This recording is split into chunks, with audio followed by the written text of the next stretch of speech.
Sí, sobre todo también hemos facilitado aquí un networking y también lo hemos querido hacer de una manera muy diferente, conectando con el humano que llevamos todas las empresas dentro, que creo que a veces se nos olvida. Entonces hemos hecho un networking muy diferente, hemos conectado esa parte humana con esa otra parte empresarial y juntos crear un tándem, un storytelling que conecte de verdad con las personas y se acuerden de nosotros. Y creo que para eso también sirven mucho estas convenciones. Se vende una experiencia, se vende sobre todo una emoción. Conectamos con emociones y si conseguimos llegar a esa emoción, lo tenemos prácticamente el camino hecho. Estamos muy atrasados todavía cuando hacemos networking, cuando nos enfocamos a nuestro público, intentamos vender nuestro producto, nuestros servicios, somos el mejor y nos olvidamos de mostrar la verdadera persona aquí dentro. Hoy cuando he hecho la presentación he mostrado una foto mía durmiendo, rendida delante de mi producto. Fue allí, el lunes pasado a las 4:30 de la mañana he dicho, no, es que yo soy esta, en acción es esto. No es todo lo que os pueda contar, entonces se nos olvida.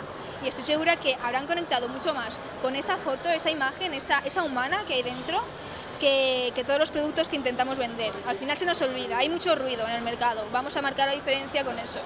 Ir a la pasión de las personas y conectar con nuestro sistema emocional, que al final es el que recuerda, nuestro sistema racional se olvida, tenemos bombardeo de información. Si llegamos a eso, si llegamos al corazón de las personas, es que no se van a olvidar de nosotros y esto es importante para eso. Y si utilizamos las redes sociales para ello, que también es fantástico utilizar las redes sociales para ello, saquemos el mayor provecho de ello. Es una herramienta las redes sociales que si sabemos utilizarlas a través de vídeos, de imágenes, si llegamos de verdad a transmitir nuestros valores en esas redes, es que lo tenemos hecho. Solo hace falta llegar ahí, llegar a ese humano que hay detrás de cada una de nuestras empresas. Pues mira, me dedico a ello. Yo me dedico sobre todo a jóvenes emprendedores también por mi imagen. Yo soy joven, no llego a 26 años. Y entonces, claro, ya no eres el típico trajeado que te va a decir arriesga, ¿no? Te lo voy a decir yo, una tía de 26 años que lo ha dejado todo por su proyecto. ¿Qué te voy a decir yo? Pues lo que he hecho, arriésgate, atrévete a soñar, atrévete a salir de tu zona de confort, aunque esté muy visto esto ya, muy escuchar la zona de confort, pero es eso, es arriesgarse, somos jóvenes, tenemos toda la vida por delante, todo el dinero del mundo que perder. Y si no lo hacemos hoy, no vamos a tener mañana. Entonces, arriésgate y cree en ti. ¿Qué sueño? Pues estar aquí, la verdad que yo hace 3 años que empecé, también lo he contado en la ponencia que he hecho en el networking, hace 3 años yo estuve en un sitio, en unos congresos así, y yo dije, algún día yo estaré ahí dando la conferencia, algún día estaré yo ahí pasando la cama de cristales que hemos hecho, hemos caminado sobre cristales, y hace 3 años lo dije, Eva, algún día estarás ahí. Yo hoy estoy aquí, es el sueño, es este sueño. Fuerza, perseverancia.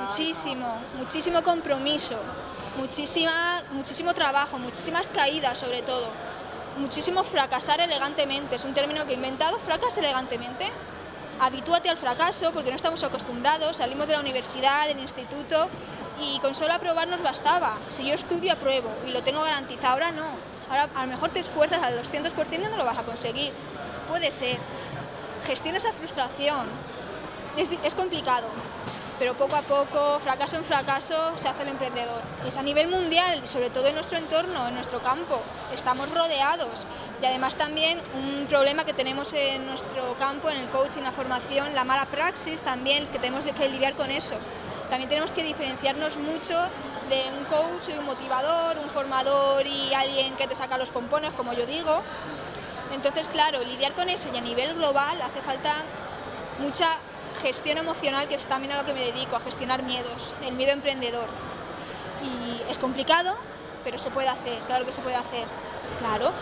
Y en España hemos estado casi 1 año sin gobierno, estamos acostumbradísimos a la incertidumbre, si somos los mejores en incertidumbre, somos unos expertos. Aprovechemos eso, aprovechemos que vivimos en un país que no sabemos qué va a pasar mañana, hay mucha gente que no sabe si mañana va a tener para comer. Vamos a aprovechar eso, ese gen que tenemos de emprendedor en España y sobre todo en Alicante.